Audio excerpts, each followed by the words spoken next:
پورب پچھم اتر دکھن کیا خشکی کیا پانی ہے، صرف خدا کی ذات رہے گی، ساری دنیا فانی ہے، ساری دنیا فانی ہے۔ روزے کو روزہ بنائیں، فضول کاموں سے اپنے آپ کو بچائیں۔ ہم نے روزہ کاٹنے کا طریقہ سیکھ لیا ہے، لوڈو کھیلیں گے روزہ کٹ جائے گا، گیم کھیلیں گے روزہ کٹ جائے گا، اس کی برائی کریں گے روزہ کٹ جائے گا، پھر یہ روزہ کا اور وبال ہے۔ اللہ نے جو آپ کو وقت دیا ہے یہ امانت ہے، اس کو سمجھیے۔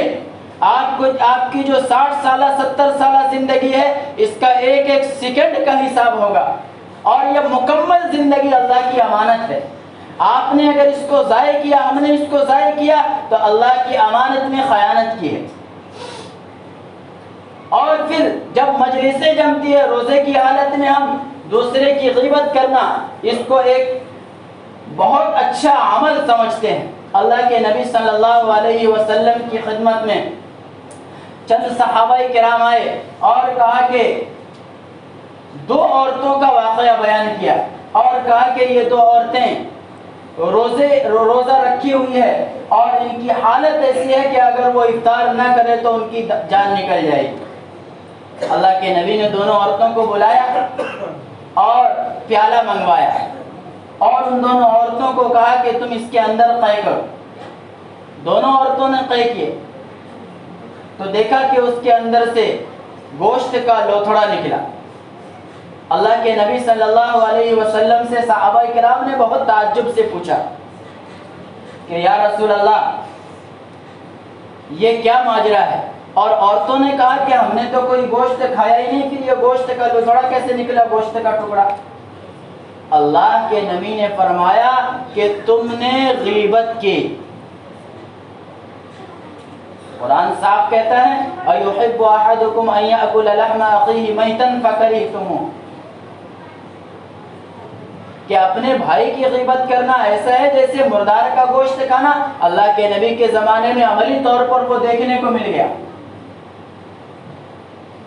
ہم بھی کرتے ہیں، ہماری بھی حالت ایسی ہی ہے، لیکن ہم گناہ کے اندر، بزرگوں نے یہ کہا ہے کہ آدمی دلدل کے اندر چلتا رہے اور یہ سوچے کہ اب نکلوں گا تب نکلوں گا، حتیٰ کہ جب دلدل کی طرف چلا تو وہ ایک وقت ایسا آئے گا کہ مکمل وہ کیچڑ کے اندر چلا جائے گا۔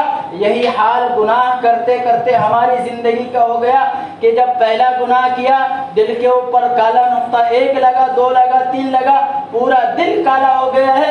اس لیے نہ تو کسی نیکی کا اثر ہمارے دلوں پر ہوتا ہے، نہ کسی گناہ کا اثر ہمارے دلوں پر ہوتا ہے۔ اس لیے میرے محترم، رمضان اس لیے آ رہا ہے کہ ہم اپنی زندگی کو پاکیزہ بنائیں۔ رمضان اس لیے آ رہا ہے کہ اللہ کی طرف سے جو نیکیاں برسیں گی اس کو ہم لوٹیں۔ ایک تلاوت کا اپنے گھروں کے اندر بھی ماحول بنائیں۔ عورتیں صرف اس لیے نہیں ہیں کہ آپ ان کو افطاری کرنے کے لیے ظہر بعد سے لگا دیں اور شام تک لگی رہیں، ان کو بھی قرآن پاک کی فرصت، تلاوت کی فرصت دیں، نماز کی تاکید کریں۔ آپ ایک کھجور سے بھی افطار کر سکتے ہیں۔ افطار کے اندر 100 طرح کے آئٹم ہونا ضروری نہیں ہے۔ اللہ کے نبی نے اسی حدیث کے اندر فرمایا کہ جو کسی روزے دار کو افطار کرائے، اللہ تبارک و تعالی آگے فرمایا کہ جو کسی افطار کو پانی پلائے، میں اس کو حوض کوثر کے اندر حوض کوثر پہ ایسا پانی پلاؤں گا جو کبھی پیاس نہیں لگے گی۔ اس روایت کے اندر اللہ کے نبی نے افطار کی فضیلت زیادہ بیان فرمائی ہے۔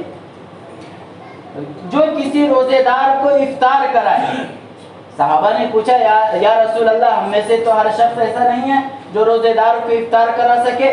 اللہ کے نبی نے فرمایا کہ یہ فضیلت چند گھونٹ پانی پلا کر کے، چند گھونٹ لسی پلا کر کے، کھجور کے ٹکڑے کر کے اور اس کے ایک ٹکڑے کھلا کر کے بھی حاصل کیا جا سکتا ہے۔ یہ ثواب اس سے بھی حاصل ہو سکتا ہے۔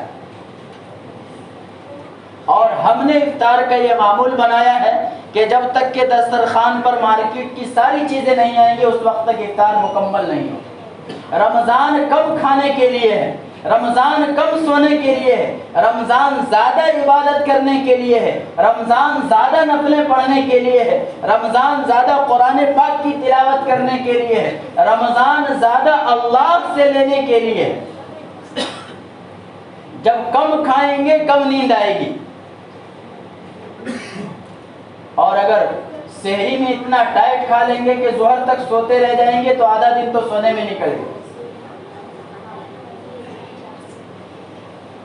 اکابر کا رمضان ایک کتاب ہے، اس کے اندر حضرت شیخ نے مختلف علماء کرام کے معمولات درج کیے۔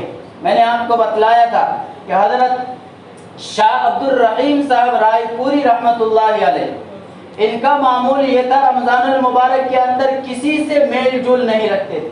مولانا خلیل احمد سہارنپوری نور اللہ مرقدہ، یہ ہمارے اکابرین ہیں، ان حضرات نے رمضان کے حقیقی مقصد کو سمجھا اور رمضان کی روح کو سمجھا ہے۔ ان حضرات کا معمول یہ تھا کہ 24 گھنٹے کے اندر ایک آدھ روٹی کھا لی، ایک آدھ چائے کی پیالی لے لی، بس 24 گھنٹے گزر گئے۔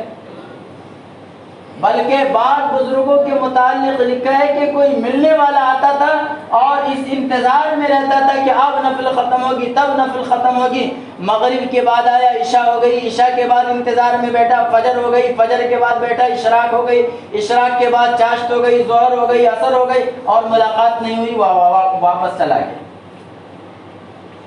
ہم اتنا نہیں کر سکتے تو کم سے کم یہ کر سکتے ہیں، دوسروں کی غیبت سے اپنے آپ کو بچا سکتے ہیں۔ اگر ہم کسی کی برائی نہ کریں تب بھی ہمارا روزہ پورا ہو سکتا ہے، اور بولنے سے بہتر ہے کہ ہم خاموشی اختیار کریں، اور اگر بولنے کی ضرورت پڑے تو قرآن پاک کی تلاوت کریں۔ اگر رمضان کو حقیقی معنوں میں رمضان بنانا ہے محترم بزرگوں، تو ہمیں اپنے آپ کو بدلنا ہوگا۔ یہ اللہ سے لینے کا مہینہ ہے، اللہ تبارک و تعالیٰ کی بے پایہ رحمتیں برستی ہے، بے پایہ مغفرتیں ہوتی ہیں لوگوں کی، جہنم سے لوگوں کو آزادی ملتی ہے۔ ہمارے بہت سارے دور کے قریب کے اور رشتہ دار اس دنیا سے جا چکے ہیں، ان کے لیے دعائیں کریں، اپنی مغفرت کے لیے دعائیں کریں۔ خاص طور پر جو امت مسلمہ اس وقت پریشان حال ہیں ان کے لیے دعائیں کریں، ہر ایک کے لیے دعا کریں، اپنی زندگی کو پاکیزہ بنائیں، اپنی زندگی کو پاک و صاف بنائیں۔ کوشش یہ کریں کہ جب رمضان جائے تو ہماری زندگی ایسی ہو جائے جیسے کہ ایک حاجی حج کرنے کے لیے جاتا ہے۔ اس کے متعلق اللہ کے نبی نے فرمایا کہ جب وہ حج سے لوٹتا ہے تو اس کی زندگی ایسی ہو جاتی ہے جیسے کہ وہ آج ہی ماں کے پیٹ سے جنم لیا ہو، اور رمضان المبارک گزرے تو ہماری دل کی کیفیت بدل جائے، زندگی کے معمولات بدل جائے۔ رمضان اس لیے آ رہا ہے کہ ہماری زندگی کے معمولات بدلیں، نفل کے اندر اضافہ ہو، تلاوت کے اندر اضافہ ہو، کھانے پینے کی مشغولیت کو کم کریں، دنیاوی زندگی کی مشغولیت کو کم کریں، کاروباری مشغولیت کو کم کریں، ان تمام دنیاوی چیزوں کو کم کر کے اپنی زندگی بنائیں، اپنے دل کو صاف کریں، گھر کی زندگی کو بنائیں، آل و اولاد کی زندگی کو بنائیں، تب یہ معاشرہ ایک صالح اور پاک معاشرہ بن سکتا ہے۔ اللہ ہمیں عمل کی توفیق عطا فرمائے۔ وآخر دعوانا الحمدللہ۔